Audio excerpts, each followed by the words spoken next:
Então vamos lá. Boa noite. Aula número 7 já. O tempo está passando rápido. Regressão linear múltipla. Até agora a gente falou de regressão linear simples, né? A gente entendeu o modelo de regressão, entendeu a lógica por trás de como estimar os parâmetros, a gente aprendeu a interpretar os parâmetros também, aprender a interpretar quando a gente brincava com logaritmos, né? Às vezes para tentar linearizar um pouco, né? Vimos o R quadrado, né? E agora a gente vai entrar no modelo de regressão linear múltipla, tá? Vou mencionar um pouquinho do que é o modelo, tá? O que é o modelo, método de estimação, qualidade de ajuste, agora propriedades, tá? E alguns desafios que a gente tem na prática quando trabalha com regressão linear múltipla, tá? Então vamos lá. A gente tem focado no modelo dessa forma, né? Y igual beta 0 mais beta 1x mais U, né? Onde U é um termo aleatório aí, né? Que carrega todos os fatores não observados, né?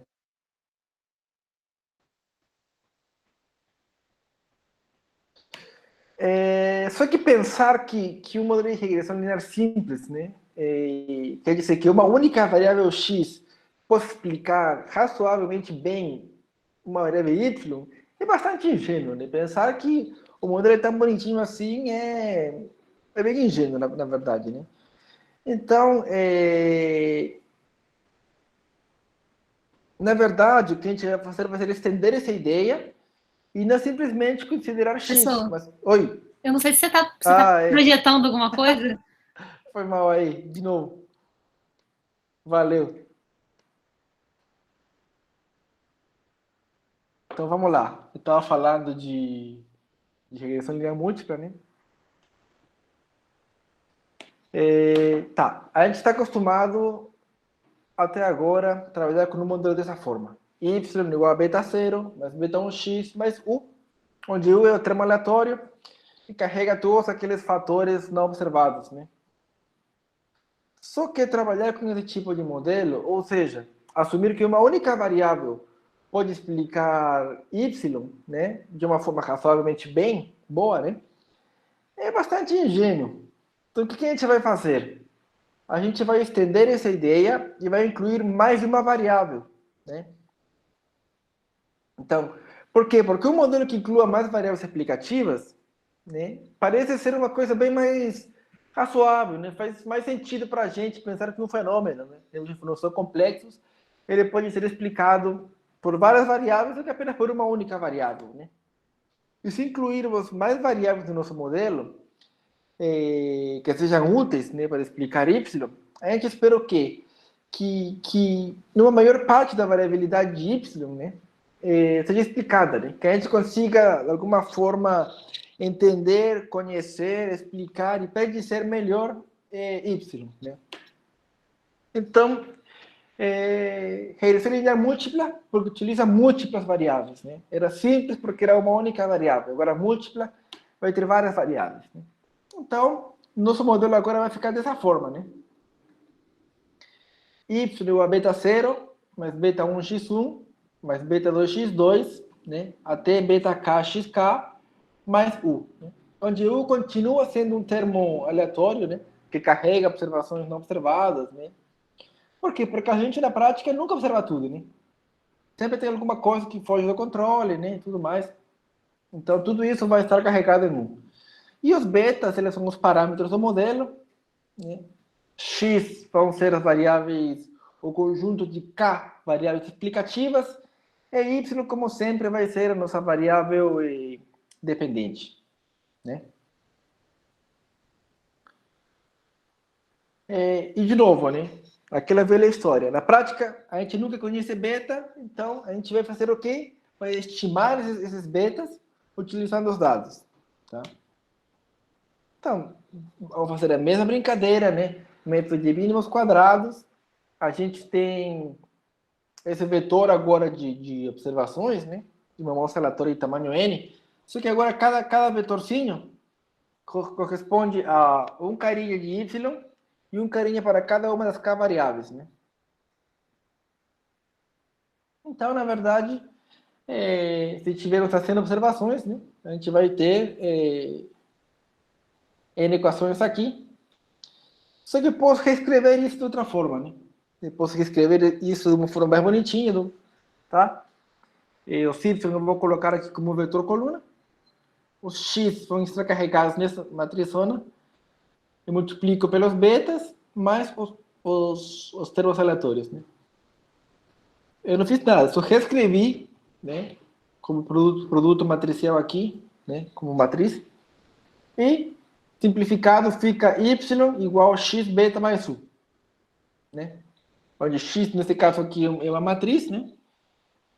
E beta é um vetor de parâmetros, né? Por que coloquei assim? Para que fique mais fácil para a gente, né? Não ficar escrevendo toda aquela coisa enorme aí. Então, de novo, né? A gente queremos minimizar a soma de quadrados dos resíduos, né? Queremos minimizar a soma do quadrado dos ui chapéu ao quadrado, né? Onde os ui chapéu ao quadrado são, de novo, aqueles caras, né? Y menos y ao quadrado, né? E, desculpem, y menos y chapéu. E esses y chapéu agora são para qualquer valor aí que a gente escolher dos betas, né? Vamos supor aqui beta 0, beta 1, beta k, né? Esse cara aqui, né? Então a gente quer achar esses b's aqui, né? Que vão minimizar a soma de quadrados do resíduo. Então, nosso beta chapéu, né? Vai ser um vetor, né? De vários beta 0, beta 1, beta k, tudo chapéu. Vai ser esses b's aí que minimizam essa soma. Vocês veem que se eu escrever os resíduos em função de u e de y menos y chapéu, fica bem evidente aí que temos que minimizar os b's, né? Ou equivalentemente, escrito de forma matricial, né? Temos que minimizar o u chapéu transposta, o chapéu, ou aqui equivalente a minimizar esse cara, né? Y menos x beta, xb, né? Que é o y chapéu, transposta multiplicado por y menos xb. Então, o que a gente faz para minimizar? A gente deriva igual a zero e depois verifica se é ponto de mínimo, né? Para quem já leu, que estava no blog, como que fazia para caso de duas variáveis, ficava fácil, mas agora a gente vai fazer para a matriz, tá? Então, vamos fazer um pouco de conta, eu só faço conta, tá? O chapéu são esses caras que estão na equação 4, né? Aplico da equação 4 para a equação 5, eu simplesmente apliquei a transposta, né? Dentro do primeiro carinha aqui, ficou y transposta menos b transposta x transposta, e depois da equação 5 para a equação 6, eu simplesmente fiz o produto dessas matrizes, né? Então ficou todo esse cara aqui da equação 6. E tem algumas regras de derivação de matriz que eu estou colocando aqui, mas eu não vou pedir que vocês demonstrem a fórmula, mas estou colocando aqui simplesmente para vocês acompanharem como eu vou ter os estimadores, tá? Só para eles lembrar esses caras aqui. Então, a gente vai ter a soma de quadrados, eu vou derivar, né, que está escrito aqui. Então, coloco a função, na equação 7 estou colocando a função dentro, e depois estou derivando as partes, né? E para chegar à equação 8. E da equação 8 para a equação 9, basicamente, o que eu faço é o seguinte, eu olhar o que está aqui na sul, né? E ver se algum caso satisfaz, né? Mas o primeiro não tem nada a ver com B, né? Então, vou derivar, vai ser 0. O segundo cara, vamos ver se tem algum parecido aí. Tem o último cara aqui, bem parecido, né? Deriva de B transposta A, quando há um vetor, só que X transposta por Y no vetor também. Então, vai ficar o vetor que a gente quer, né? A mesmo parecido para o terceiro termo, e para o quarto termo utilizamos a primeira regra que está aqui em cima, né? Então, simplesmente apliquei as fórmulas, não tem muito o que fazer. E depois ficou com esse cara aqui, né? Equação D. Somei as coisas, apliquei a transposta, tudo mais. Beleza. Essa daí é a derivada. Né? Então, vamos igualar a 0. E podemos cancelar -2, não tem problema nenhum. Né? Então, vai ficar que xy, né, vai ser igual a x transposto a x beta chapéu. Né? Eu posso multiplicar ambos os lados pela esquerda por essa matriz, desculpa, em vermelho. Né? Eu vou multiplicar ambos os lados da igualdade, né, pela mesma matriz. Não fiz nada. Por quê? Porque x transposto a x a menos 1, multiplicado por x transposto a x, essa daí é uma matriz de identidade. E essa matriz de identidade multiplicada por beta chapéu é beta chapéu. Então, tenho que beta chapéu é igual a x transposto a x, tudo isso a menos 1, x transposto a y. Então, esse seria um candidato. Né? Mas será que ponto de mínimo? Vamos ver. Temos que calcular a segunda derivada. Eu faço a conta aqui, tá? E na verdade, aqui vai dar 2x linha x, tá? Não entrou aqui. Mas esse resultado aí é uma matriz definida positiva, então o cara é ponto de mínimo. Tá? Precisa aprender isso para a prova? Não. Mas precisa entender como é que eu cheguei a resultado para que ninguém seja surpreendido pensando que apareceu do nada. Né? Então, basicamente é um critério matemático para calcular o mínimo de uma função. Tá? Então, beta chapéu é ponto de mínimo. Então, beta chapéu, que é igual a x transposto a x a menos 1, x transposto a y, ele é nosso estimador de mínimos quadrados para o caso de regressão linear múltipla. Né? E dá para fazer mais um pouco de conta, se a gente substitui o y, né, por x beta mais u, eu aplico, né, multiplico toda essa matriz que está aqui fora por xb beta mais essa matriz toda pelo u. Esse daqui vai ser a identidade, então vou ter que beta chapéu é igual a beta mais x transposto a x a menos 1, x transposto a u. Né? Então eu tenho essa igualdade aí. Tá? E como é que faz no computador? A gente estava utilizando sempre uma única variável, né? Quando a gente fazia no R. Se você quer incluir mais variáveis, né? Por exemplo, nesse conjunto de dados que é o eixo 1 do pacote Goldrich, né? Tem várias variáveis. Então, eu vou fazer a regressão do log de eixo aqui, né? E antigamente eu colocava um pontinho ou a variável, né?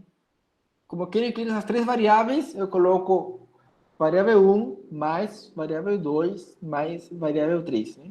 E com isso o R já entende que tem várias variáveis aí, ele estima, né, os parâmetros e esses são os valores estimados. Né? Não tem nada de mais aí. E para interpretar é igual. Né? Por exemplo, mantendo os fatores expert e tenure aqui fixos, né? Quando educa, vamos por aqui, educa aqui, anos de educação formal aumenta em 1, espera-se que o salário aumente em 9,2%. Né? Por que 9,2%? Lembra que como y está em logaritmo, né? Tinha essa forma de interpretar. Né? Então, tudo ficou bem igual ao que a gente já tinha aprendido até agora. Né? Simplesmente que agora tem que manter fixo também expert e tenure, que são outras variáveis. Né?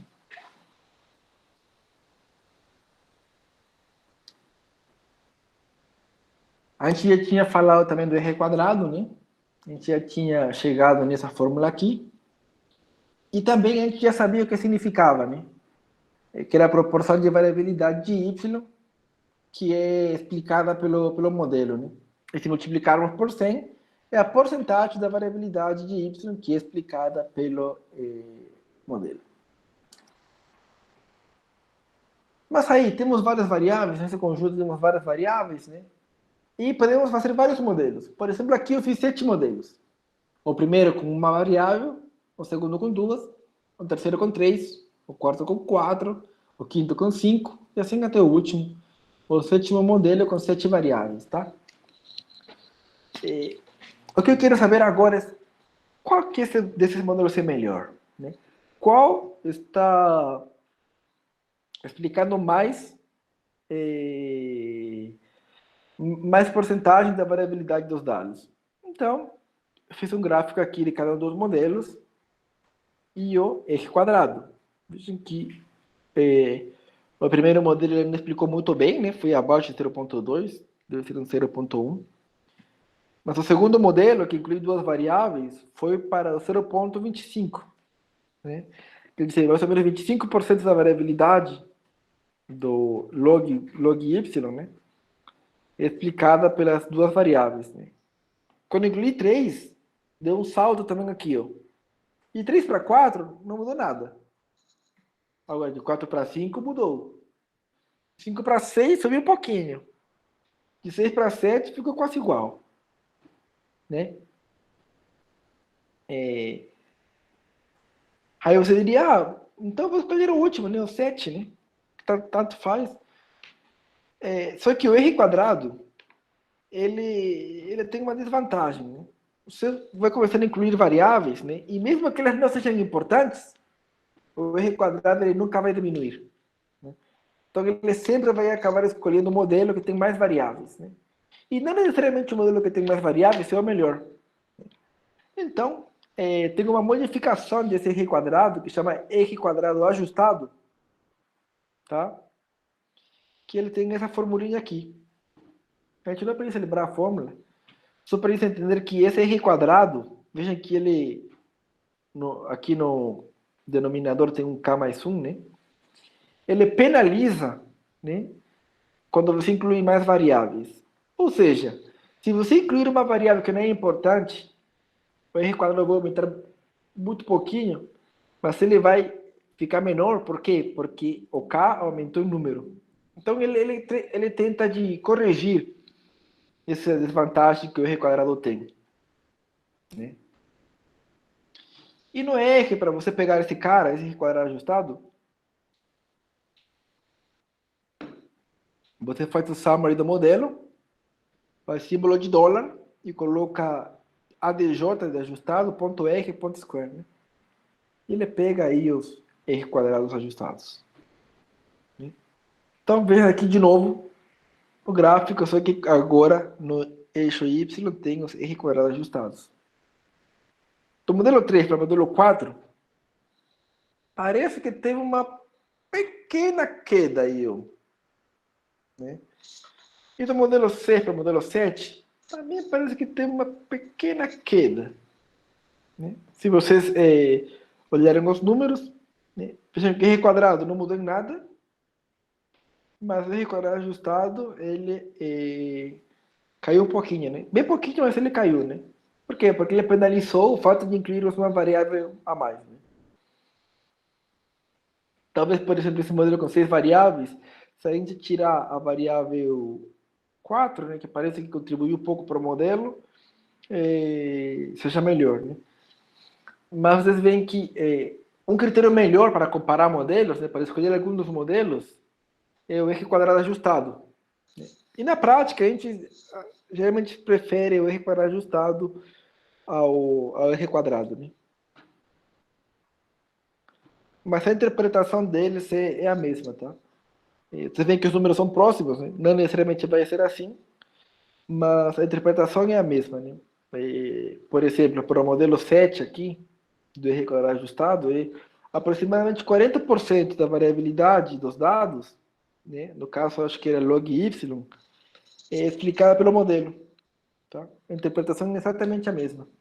E a gente prefere o R quadrado ajustado sempre.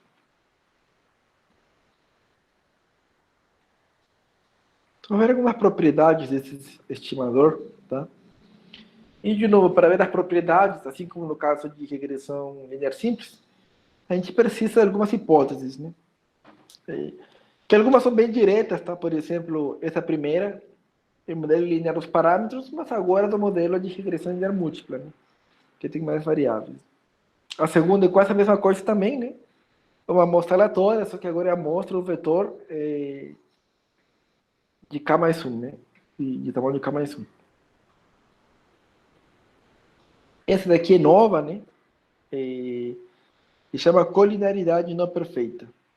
Não há relações lineares exatas entre as variáveis independentes e nenhuma das variáveis independentes é constante. Essa de ser constante era a mesma coisa que falar que a única variável que estávamos trabalhando tinha que ter uma variabilidade, né?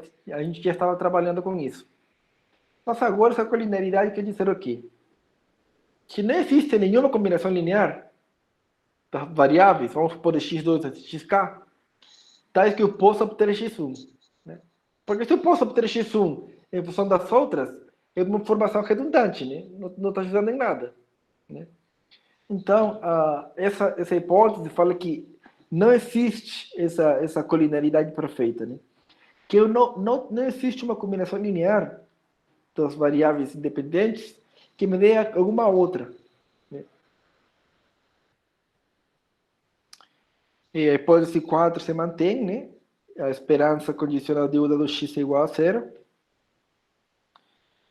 E com essas 4 a gente prova que, de novo, o estimador que a esperança de beta chapéu é não biasado, né? Que a gente tinha feito aquelas contas malucas na outra aula, que eram meio chatas, mas eu tinha feito. Né?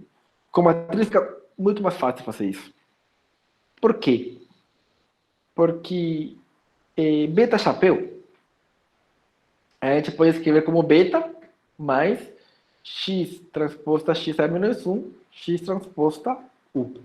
Né? Se eu aplico na equação 3, esperança condicional a ambos os lados, né? Condicional é x, esperança condicional de beta chapéu dado x, eu substituo beta chapéu, que seria esperança condicional de beta mais x transposta x a menos 1, x transposta u dado x, né? Pela linearidade da esperança que a gente viu as propriedades lá no começo da primeira aula, simplesmente eu vou ter a esperança condicional de beta dado x, mas a esperança condicional de x transposta x a menos 1, x transposta u dado x. Né? E como beta é uma constante, a esperança de uma constante e a beta é uma constante, e o segundo termo em 14, condicional em x, o x não é mais aleatório, tudo é uma constante, então sai da esperança e temos que é x transposta x é menos 1, x transposta esperança de u dado x. Só que, pela hipótese 4, essa esperança de dado x é zero. Né? Então, esse cara é zero. Então, a esperança de beta chapéu dado x é igual a beta. Você aplica a esperança de novo, a esperança de esperança condicional, né? A esperança condicional é beta. A esperança de beta, que é uma constante, é beta. Então, tenho que a esperança, e aqui embaixo a propriedade, né? E a esperança de beta chapéu é igual a beta. E ficou bem mais fácil de fazer a prova do que no outro caso. Né? Por isso que eu preferi, na primeira aula, falar de matriz, né? Para vocês conseguirem acompanhar, fica bem mais fácil enxergar isso. Então, a gente provou uma coisa, de novo, né? Provou que, no caso de regressão linear múltipla, o estimador de mínimos quadrados é um estimador não abiessado, né? A gente já tinha a definição, né? No mais. Variância constante. Essa é outra propriedade, outra hipótese. Né? Que está como propriedade, mas na verdade é hipótese, tá? Quer dizer isso o quê? Que a variância, né, dos u dado x ela é igual para todo mundo, quer dizer, vai ser uma matriz diagonal com sigma ao quadrado na diagonal, né? Porque todo mundo tem a mesma variância. Tá? Então, sobre essas condições, a gente consegue provar que a variância de beta chapéu dado x é dada pela equação 16. Tá? Essa é a fórmula da variância. E por que a gente quer? Porque a gente quer um cara que tem uma variabilidade pequena, né? Se muito grande, eu não sei o que esperar desse cara que eu estimei, né? E a prova também é mais ou menos simples, né? A gente tem que beta chapéu, a gente depois que vai dessa forma aqui, beta mais x transposta x menos u, x transposta u. Se passa o beta para o lado esquerdo, vai ficar essa coisa aqui, né? Então, a variância de beta chapéu dado x é a mesma coisa do que a esperança desse cara aqui, né? Aí é só fazer conta, não precisa se preocupar muito com isso, mas saber que dá para fazer, né? Eu começo a aplicar a transposta aqui, do lado direito, né? Depois multiplica a matriz.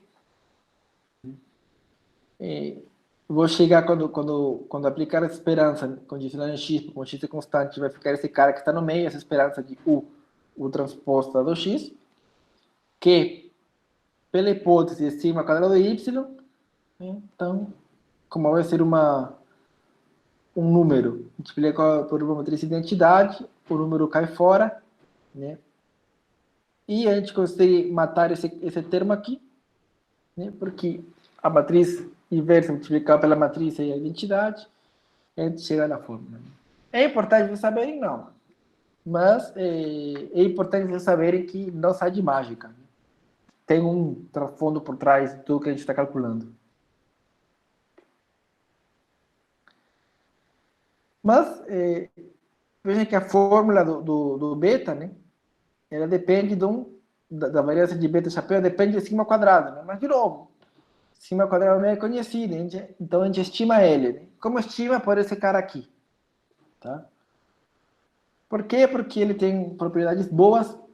Basicamente, a gente consegue provar que ele é não biestado também, tá? E por que eu fiz tudo isso? Por que eu falei todas essas hipóteses? Porque sobre as 5 hipóteses que eu falei, nosso beta chapéu, né, obtido pelo método de mínimos quadrados, ele é o melhor estimador linear não biesado. Quer dizer, não existe outro estimador de beta chapéu que seja melhor do que ele. Ele é linear porque tem essa forma, né? Tá? Só os lineares. E ele é o melhor porque tem a menor variância, né? Se você tem dois estimadores, né, que ambos têm o valor esperado deles é igual ao valor verdadeiro, mas tem um deles que a variância é menor, que a variabilidade é menor, você prefere esse cara, né? Porque ele vai ser mais certeiro, né? Você vai esperar que ele varie menos, né?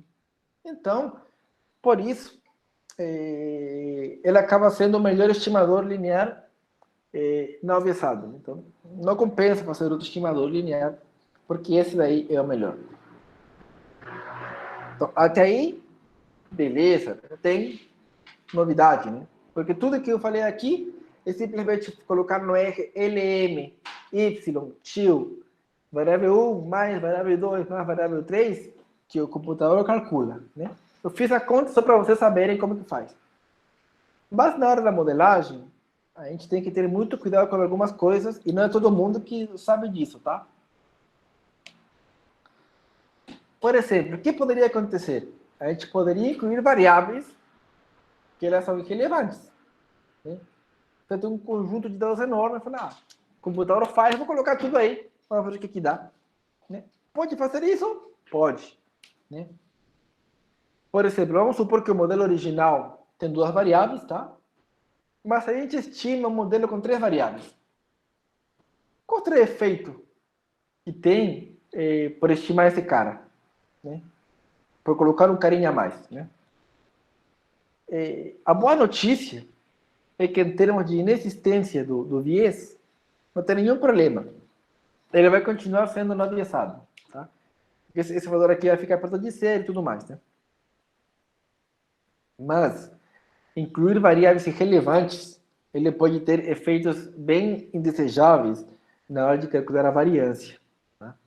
E a gente vai ver nas próximas aulas que, na hora que a gente for querer dar alguma conclusão, a variância é bem importante na hora de querer dar uma conclusão, tá?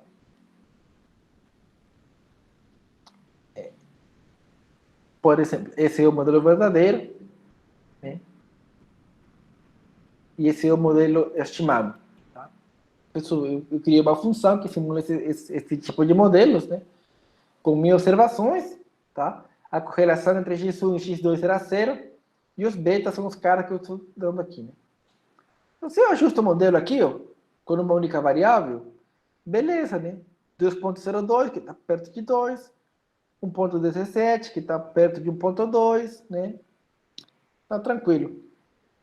E aqui, quando eu começo a calcular também, não deu muito problema, né? Deu tudo perto.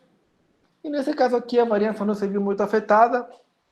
Por quê? Porque minha correlação entre x1 e x2 ela é zero.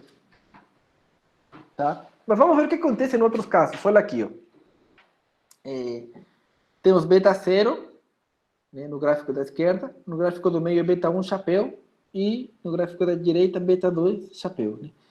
E embaixo, quando eu simulei os dados, fui mudando a correlação entre x1 e x2. Tá? Beta 0 chapéu quase sempre estima bem, né? Tudo bonitinho. Mas veja que tanto beta 1 quanto beta 2, à medida que x1 e x2 forem mais correlacionados, a variabilidade do beta estimado é maior.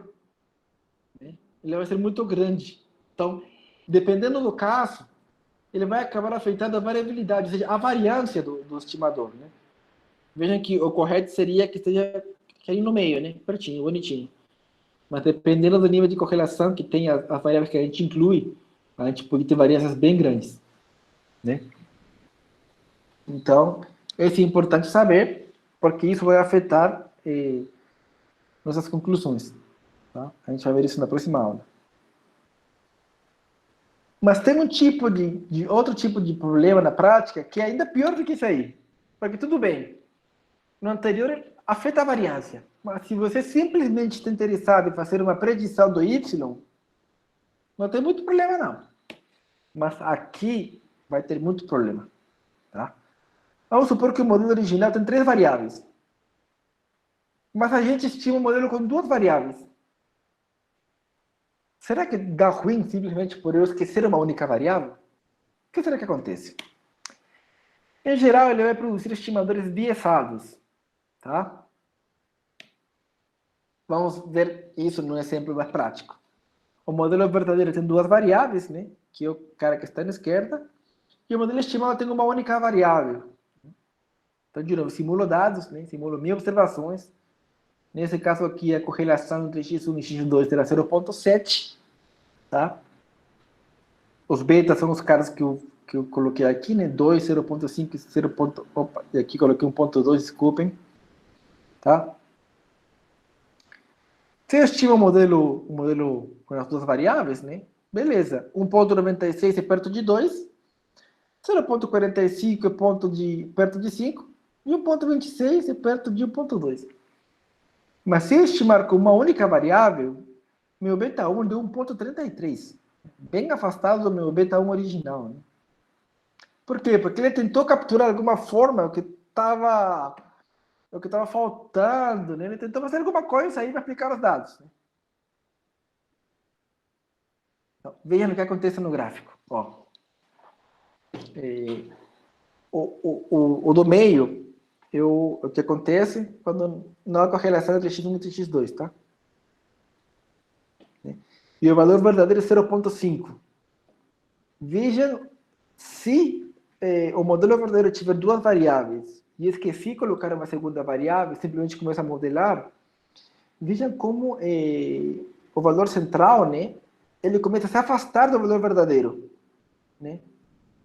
E dependendo do nível de correlação entre as variáveis, ele pode ser bem diferente.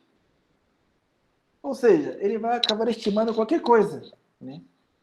E, infelizmente, esse é um problema que é chato de resolver. Por quê? Porque às vezes você não tem mais variáveis no seu conjunto de dados. Né? Pode ser que às vezes, tudo bem, o que falta seja um x ao quadrado, por exemplo, né? Que dá para fazer. Mas às vezes, quando você desenhou um estudo, ou quem desenhou um estudo não pegou uma variável importante. Então, você vai construir um modelo que vai te dar umas estimativas bem ruinzinhas, né? Então, omissão de variáveis é um problema sério, tá? E pouquíssima gente sabe o que acontece, tá? Com isso. A gente simplesmente roda o modelo no R ou no Python, no que for, e pronto. Vocês veem que nem simplesmente rodar código, né? É analisar, é pensar. Esse daqui é outro caso, tá? E aqui começa a dar mais ruim, começa a separar mais ainda. Eu devo ter colocado aqui mais correlação entre as variáveis. Esse daqui deve ser quando x2 é 0.2 e esse aqui quando x2 é 1.2. Vejam o valor verdadeiro do beta 1 é 0.5 e aqui deve estar dando quase 2. Qualquer coisa. Então tem que ter muito cuidado com a omissão de variáveis. Tá? Outro problema muito chato, você fala, putz, para não correr o risco de esquecer uma variável, eu vou colocar tudo que tem no meu conjunto de dados. Vou colocar até o que nem é importante, né? E isso cai no caso de novo de variáveis irrelevantes. Né? Só que além disso, quando você coloca muitas variáveis, pode acontecer que a correlação de uma delas, né, com uma combinação linear das outras, seja muito próxima a né? Muito uma colinearidade perfeita, né? Então isso vai ter consequências também na estimação, né? A gente não vai ter né? Mas vai ter uma coisa muito próxima de então isso vai dar problema, por quê? Porque criamos muitas variáveis. E qual vai ser o problema? De novo, vai cair no mesmo problema, que os betas, a variância dos betas vai ser muito grande, né? Então a gente não vai conseguir chegar a conclusões corretas. Por quê? Porque as nossas conclusões dependem muito da variância de beta, e a variância de beta sendo muito grande, tá? Então vai dar algum problema por aí. E como é que a gente faz quando a gente inclui muitas variáveis, né? A gente inclui várias variáveis, se ajusta o modelo. Existe um critério que chama o critério de fator de inflação da variância, né? Que nos ajuda, né, a identificar se existe um problema de multicolinearidade. Né? A fórmula é essa aqui, 1 dividido por 1 menos RJ², onde RJ² é quem? E é o R quadrado da variável J sobre todas as outras. Né? Quer dizer, se esse R quadrado for muito grande, isso significa que com as outras variáveis eu consigo explicar quase tudo que está nessa variável J. Né? Então, acaba tendo uma multicolinearidade, né? Uma correlação muito, muito forte. Valores grandes desse fator de inflação de variância são os que vão falar para a gente uma possível multicolinearidade. Tá? Mas quanto grande? Quanto? Não tem um valor fixo. Né? Alguns consideram 10, né? Alguns consideram 5. Geralmente, o que você faz? Você vê todo mundo, e se vê um cara que está muito grande, aí você desconfia. Por exemplo, aqui, ó. Eu simulei dados, e a correlação entre x1 e x2 é 0,995, pertíssimo de 1. Né? Então, eu ajusto o modelo, eu aplico a função B e F aqui no pacote car, e ele me dá um valor grande. Porque está falando assim, olha, eu acho que tem multicolinearidade aí, tira uma das variáveis, porque as duas têm informação redundante aí, isso está afetado a variância, então é melhor considerar só uma delas. Né? No exemplo que a gente começou a aula, eu ajusto os três, com as três variáveis, a gente vê que todo mundo é pequenininho, né, perto de 1. Então, não temos problema de multicolinearidade, então a gente pode continuar com o processo de modelagem. Então, a gente viu, né, a extensão da regressão linear simples para a regressão linear múltipla. Vimos rapidamente as propriedades, né? Que são basicamente as mesmas propriedades que a gente já tinha discutido antes. Mas o principal foi que a gente viu alguns problemas práticos, né? Que acontecem. Né? Então vamos ver o que fazer nesses casos. Por exemplo, se tivermos evidência de multicolinearidade, a gente deve excluir as variáveis que causam multicolinearidade. No caso simulado, tinha duas muito correlacionadas. Talvez escolher uma delas. Né? Qualquer uma, ou a que você, que é especialista numa área, considere mais interessante, tá? Ou você pode, se tem várias, tentar criar uma combinação linear de variáveis, né? Que vão representar todas as células. E isso a gente pode fazer com um método que a gente não vai ver nessa matéria, que chama análise de componentes principais, que basicamente ele pega todas as variáveis, tá? E ele cria uma combinação linear delas, de novas variáveis, que sejam não correlacionadas, para ele fugir do problema de multicolinaridade. É bem interessante. Mas a gente não deve trabalhar com multicolinaridade, tá bom? Variáveis irrelevantes, eles causam um problema maior se as variáveis forem altamente correlacionadas, né? Que é a mesma coisa do que multicolinaridade, né? Você acaba tendo muita correlação, então vai cair em multicolinaridade, vai ter que eliminar alguma delas, né? O que a gente faz para detectar? Né? Calcula a matriz de correlação, ou calcula também o fator de evolução de variância, né? E exclui as variáveis que a gente acha que são irrelevantes ou muito correlacionadas. Né? Agora, o problema de variáveis emitidas, como já falei, é o mais chato de resolver, porque muitas vezes está além do nosso alcance. Né? A gente tem um conjunto de dados, não tem mais. Vai fazer o quê? Né? Você pode tentar com funções ao quadrado, se tiver alguma evidência de uma linearidade, mas às vezes o cara esqueceu uma variável importantíssima. Né? O cara que desenhou o estudo, aí não tem muito o que fazer. O único que dá para fazer para evitar esse problema é a gente mesmo, né? Vamos supor que a gente é especialista, desenhar o estudo e, quando pedimos as variáveis, pedimos todas as variáveis que a gente acha que são importantes. Né?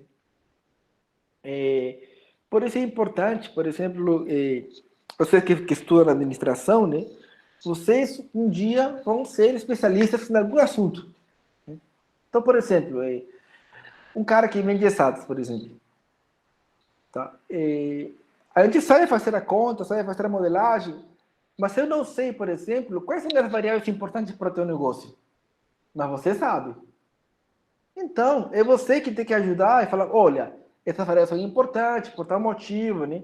Então, seja que vai modelar um cara de fora, ou você mesmo que vai fazer a modelagem, tem que desenhar tudo para colocar as variáveis importantes no modelo. Vai ter variáveis que você vai esquecer? Vai. Você daí é tentar diminuir isso daí, né?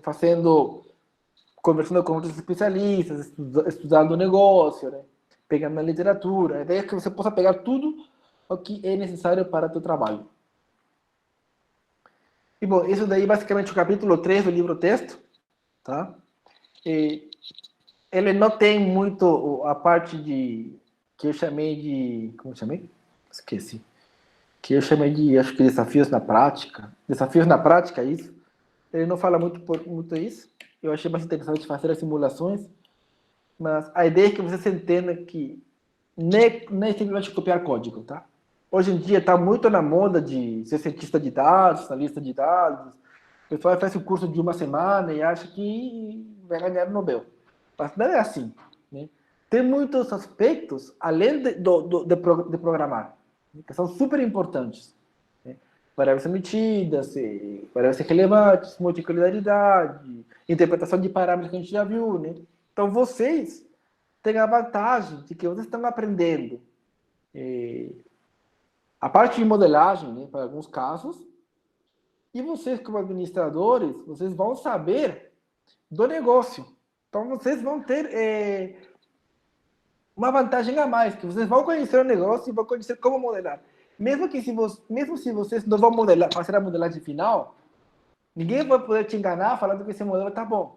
Porque se você percebe, putz, está faltando uma variável interessante, você já para de confiar no modelo. Se você vê que tem muitas variáveis muito correlacionadas, você para de confiar no modelo, porque o cara modelou simplesmente copiando e colando o código, entendeu? Então, essa é a vantagem que vocês vão ter frente a outros caras que não sabem do negócio de alguma coisa. Professor, Tá? Fala aí. você pode explicar de novo a parte de multicolinearidade? Claro.